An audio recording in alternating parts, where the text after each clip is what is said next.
Hello दोस्तों, स्वागत है आपका मेरे YouTube चैनल पर।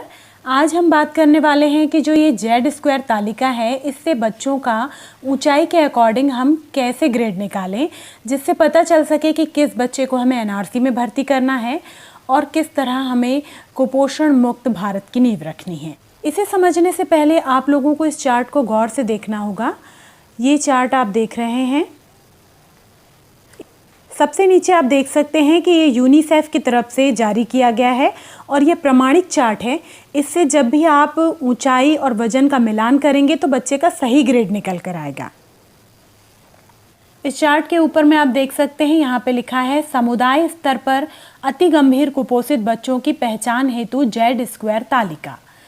एक साइड आप देख सकते हैं, यहाँ पर बालक का वजन है, किलोग्राम में वजन है, और एक साइड में यहाँ पे बालिका का किलोग्राम में वजन है।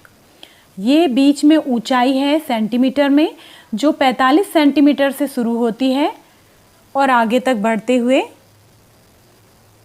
ये देखिए चार्ट का ये निचला हिस्सा यहाँ 86 सेंटीमीटर तक है। इस चार्ट को हम पलट कर देखते हैं, यहाँ पे भी वही है, बालक का एक तरफ वजन है और एक तरफ बालिका का वजन है। यहाँ भी ऊंचाई है, यहाँ से 87 सेंटीमीटर से शुरू होकर ऊंचाई यहाँ पर गई है 120 सेंटीमीटर।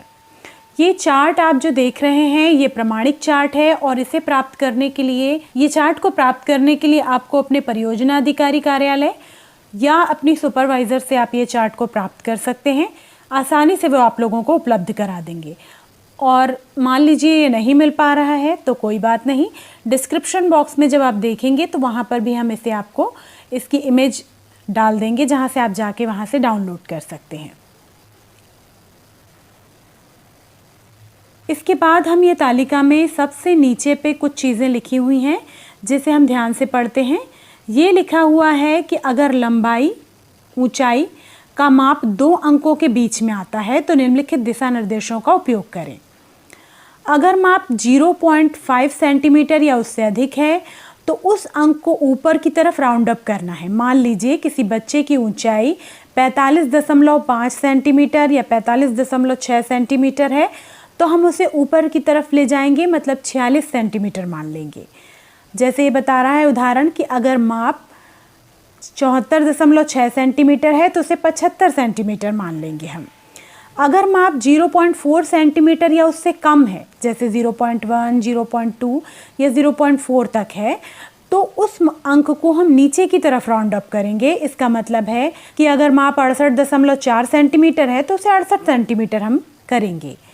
बच्चे का वजन लाल कॉलम में दर्शाए गए अंक से कम होने पर ही बच्चे को सैम या अति गंभीर कुपोषित श्रेणी में माना जाएगा। मतलब जैसे यहाँ पे आप देख रहे हैं 115 सेंटीमीटर वाले बच्चे का, इस तरफ में आप देख सकते हैं कि ये बालिका का है चार्ट। तो ये बालिका जो है 115 सेंटीमीटर वाली 15 किलो 700 ग्राम से अगर उस बालिका का वजन कम है तो इस बालिका को हमें एनआरसी में भर्ती करना होगा। हरे कॉलम में दिया गया वजन बच्चे का पूरी तरह से क्योर या रिकवर्ड होने के लिए टारगेट वजन है। मतलब मान लीजिए जो आपकी 115 सेंटीमीटर की बच्ची है, अगर वो 15.7 सेंटीमीटर से कम है तो वह अति गंभीर कुपोषित में आती है और इस बच्ची को हमें लेके जाना है। जब भी इस बच्ची का श्रेणी सुधार करने हम चाहेंगे तो वो 17.2 किलो से अधिक की होगी जब वो रिकवर्ड मानी जाएगी, यानी क्योर मानी जाएगी। तो ये रिकवर्ड और क्योर ऑप्शन आपने वहाँ पे भी देखे होंगे। जब संपर्क ऐप में आप बच्चे का फॉलोअप करते हैं तब वहाँ पर भी ये लिखा आता है। इसका मतलब ये होता है कि बच्चा अपना जो टारगेट वजन है वो टारगेट वजन को बच्चे ने प्राप्त कर लिया है। चलिए तो चलते हैं, हम ऊंचाई के अकॉर्डिंग वजन का मिलान करते हुए बच्चे का ग्रेड निकालना सीखते हैं। हालांकि बहुत से लोगों को ये आता होगा, लेकिन जिनको नहीं आता उनके लिए वीडियो बहुत काम का रहेगा और हो सकता है आपको आता हो और कहीं छोटी मोटी मिस्टेक आप करते हो तो इस वीडियो को देख के आप उसे सुधार सकते हैं। तो चलिए देखते हैं हम यहाँ पर बालक का वजन है, यहाँ पर बालिका का है। तो हम देखते हैं कि हमारे बच्चों की ऊंचाई क्या है और कहाँ से हम ग्रेड सही निकाल सकते हैं। ये देखिए, मान लीजिए कि हमारा बच्चा है 55 सेंटीमीटर का। 55 सेंटीमीटर बच्चे की ऊंचाई है, बालक है। अब बालक का वजन है, बालक का यहाँ पे हमारा वजन है 3 किलो 400 ग्राम। हमने जब बच्चे का वजन लिया तो वो 3 किलो 400 ग्राम था और वो 55 सेंटीमीटर का बच्चा है। तो हमारे बच्चे का वजन हमने अभी बात किया कि 3.4 किलो, मतलब 3 किलो 400 ग्राम का हमारा बच्चा है, जो 3.6 सेंटीमीटर जो 3 किलो 600 ग्राम से कम है। तो ये हमारा बच्चा अति गंभीर कुपोषित सैम में आ रहा है और इस बच्चे को हमें एनआरसी में भर्ती कराना है।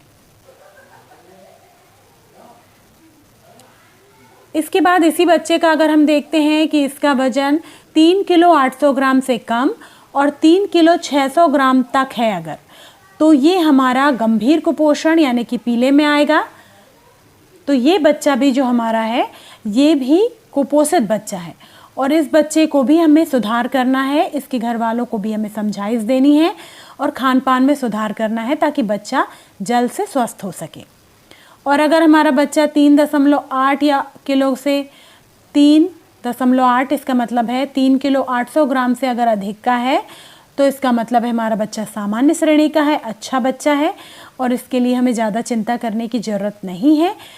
चिंता करने की परेशानियां सिर्फ 2 जगह पे हैं। एक ये जो पीले ग्रेड में बच्चा आ रहा है, मतलब गंभीर कुपोषित मैम बच्चा, और ये जो लाल ग्रेड में आ रहा है अति गंभीर कुपोषित सैम बच्चा।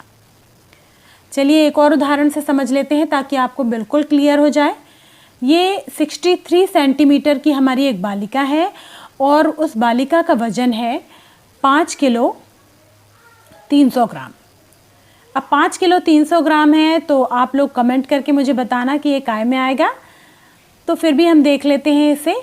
5 किलो 300 ग्राम ये हमारा कह रहा है, यहाँ पे जो पीला ग्रेड है इसमें कह रहा है गंभीर कुपोषित।